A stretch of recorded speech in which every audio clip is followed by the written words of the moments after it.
Hey everyone, so here's the recipe we're going to do for pasta sauce. So let's get cooking. So in my 8-quart IP, I'm sauteing off 1 shallot and about a tablespoon or 2 possibly, steam, lots of steam, of garlic. I have it on saute, as you can see. So we're just going to get those nice and tender. My hamburger, by the way, is not defrosted.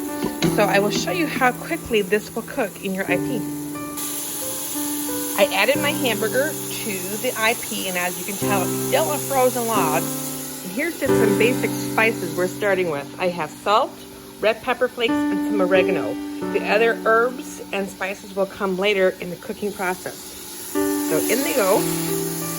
And then all I'm going to do is add a little bit of water or chicken stock and let that meat cook. Let me show you.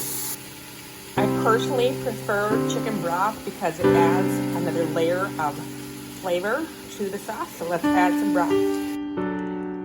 So in the pot is about 1.5 cups of chicken broth. I'm going to place the lid and we're going to manually cook this for 15 minutes.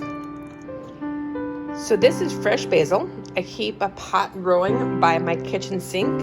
And if you can use fresh herbs, that's best in pasta sauces. So let me show you how to chiffonade.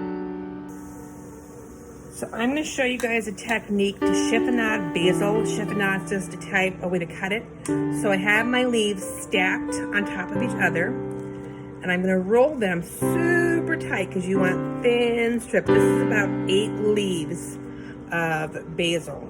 Take your nice sharp knife and make sure you don't hit your finger, and just very gently cut the basil in very thin sections.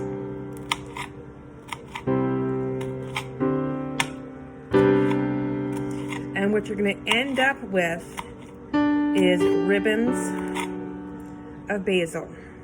Now, you want to be careful when you cut basil because it does bruise pretty easily, but this releases all the natural oils. So with the fresh basil, I'm also going to be adding fresh parsley. Hey everyone, I don't know who's on. I'll give it a couple minutes, but I was going to show you the pasta sauce in the initial phase. I started cooking this just a little while ago because my meat was frozen. So I'll give everyone a couple minutes. And this will be saved, so you can always catch it later. So while I'm waiting for a few of you to come on, I'm just going to turn my camera so you can see inside my IP.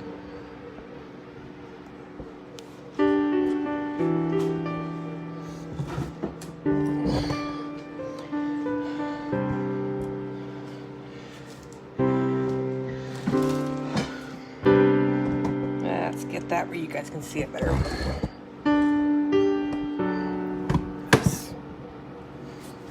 The joys of going live is getting your camera to work. All right.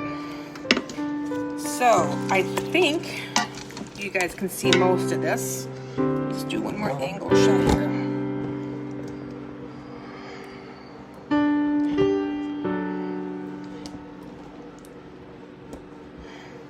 Okay, so this hamburger was frozen. So if you guys can see in the pot, I have hamburger, I have red peppers, oregano, salt, pepper, and some chicken broth I used to help build up the pressure in the pot.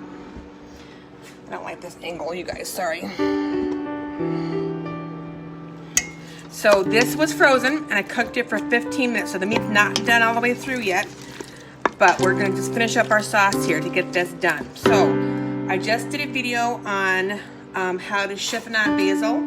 So I have basil and I have fresh parsley.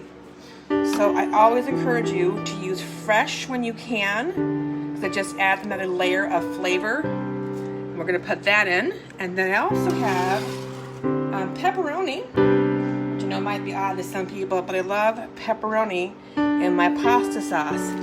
I did not have Italian sausage, so I deleted that, but you'll still get really nice flavors out of this. Oh, there's also lots of garlic. Go figure. Garlic is my favorite thing to use in here. So I'm gonna stir that in. So that's, again, this is garlic, about 3 tablespoons, you guys. It's about 2 cloves. Parsley, fresh parsley, basil, salt, pepper, oregano, chicken stock that was used to pressurize the meat, and pepperoni. So there's the meat portion of it. And then I'm going to add my tomato sauce. Now remember, when you're adding sauce, or adding the tomato sauce, that the pre-made sauce already has salt in it. So go easy on your salt. Don't add too much. You can always add more later. But there's the base of your sauce. And what I'm going to do, though, is you don't want to lose what's in the can, right? So I'm going to get my chicken stock, because it does thicken up, and just swish it around to get the rest of the sauce out and pour that in. So this is the really basic version of my sauce. I'm going to pressurize this and let it cook for 30 minutes. Now, I want to show you this because I'm actually going to slow cook it for a few hours in my IP. So I'm going to put my lid on. And there goes that lovely little tune. Set it to manual for 30 minutes. Now the reason I'm doing it this long is to let the flavors come together. So that's going to start. So let me get my camera up so y'all can see me. Hi everyone. Billie Jean, you know this recipe so well because we've done it how many times for college camp. So that's the basic sauce. There's more spices you can put in. There's more herbs. I always taste as I go. So this initial phase is the quickest phase. So the hamburger's in there, the pepperoni's in there. Garlic, lots and lots and lots and lots of garlic. I love garlic. It's got fresh parsley. It's got fresh basil. I did do a video, which I'll show you guys, that shows you how to chiffonade basil. It's just a technique to cut it into strips. You don't want big chunks of green hanging out of your teeth. Let's see what else is in there. Red pepper flakes, a little bit of chili just to give us a little bit of heat. You don't have to do that. I did not have Italian sausage. You can add fennel if you like fennel. I'm not a big fennel fan. I also have a shallot in there. So again, ingredients. Shallot and garlic were sauteed in olive oil. Again, there's another video that we'll attach to this that shows that portion. I put in a pound of frozen hamburger beef. I added my salt, pepper, and red pepper flakes, added a cup of chicken stock, and left it all cook down for about 15 minutes. It wasn't done through, but enough to soften it, to cook it up. Then I took fresh basil. Here's my baby basil. You guys, there's nothing like fresh herbs. So I took fresh basil and fresh parsley and pepperoni, which I love in pasta sauce, and a big can of tomato sauce that I also rinsed out with chicken stock. So that's going to cook for 30 minutes. And then we're going to put it on slow cook until I serve it tonight. And I will taste it after I get done with this pressurized process. And then we'll go from there. So, happy cooking, everyone. And I hope you try this recipe. So I know several of you are a little apprehensive about the pressure releasing. So let me just show you really quick how easy this can be. Just put a towel over your valve and release it. And then you don't have to worry about that steam coming up. The towel absorbs the moisture and you can release the valve safely. All right, you guys. There it is. Oh my gosh, if you could smell this sauce. So I know there's a lot of you who are not on, but I wanted you to see it live so you know I'm not just making this up.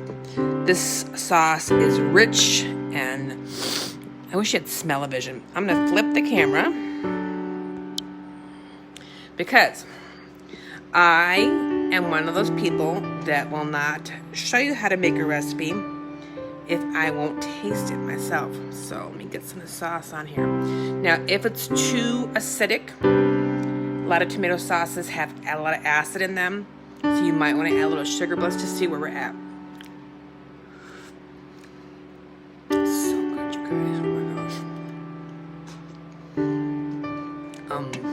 I wouldn't change a thing. I taste the herbs, I taste the meat, I taste the spices. So good. So I did tell you, because one of the things about sauces is it's better the longer it cooks. So I have, I'm gonna flip the camera again. My pressure cooker, my IP, has a lid.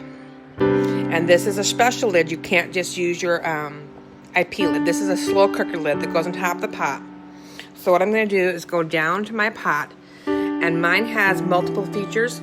So I'm going to hit slow cook, and I'm going to set this for 3 hours, because that's about when we're ready to eat. So you can convert your IP to a slow cooker. This lid I got on Amazon. It's a special type of lid like you'd have on your slow cooker to convert it. But again, so here's our sauce, you guys. It's really good as it is, but for me, the longer pasta sauce can cook, the better. So I have it on slow cook for 3 hours with the lid. So when we get all done, I'll show you how it's served up. It's just like spaghetti, you guys. Let's do spaghetti. So there's in the sauce, just to recap real quick for those that came on, I cooked up onions and shallot and garlic in olive oil. I added a pound of hamburger meat that was frozen. I added a cup of chicken stock, and I also added oregano, salt, pepper, and red pepper flakes because I like a little bit of heat. I left that cook for 15 minutes on manual to get the meat started. Then I added in fresh basil, fresh parsley, and pepperoni. I did not have Italian sausage in the house or in the freezer, so that's not included. I added a can of tomato sauce. I rinsed it out with chicken stock. I pressurized it for 30 minutes to get the flavors going. And now I'm going to just let it be happy until we're ready to eat on the slow cook setting in the IP. So, again, this recipe is already posted once on our page. I'm trying to think what I forgot to tell you. I can't think there's anything, but I'm gonna let this finish doing its thing. I've got bread baking. I've got cheesecake bites setting up. I hope they turned out. They look a little weird to me, but we'll see. So yeah, I hope you guys try this and that your family likes it. And my favorite saying is what? Happy cooking and cook with joy. So now just put it all together. I did different segments to show you the different steps, but really it takes about 30-40 minutes total to do it quickly, and then you slow cook it if you want, or eat it as is. It's amazing. I did go back and retaste it. I did add just a little bit of sugar because it was getting a little more acidic as it cooked. The other thing I do, you guys, is I do cook my pasta in my sauce, all in the IP. It's about a 4-minute cook time. You'll have perfect pasta. So again, I hope you enjoyed this recipe. And most of all, happy cooking, everyone.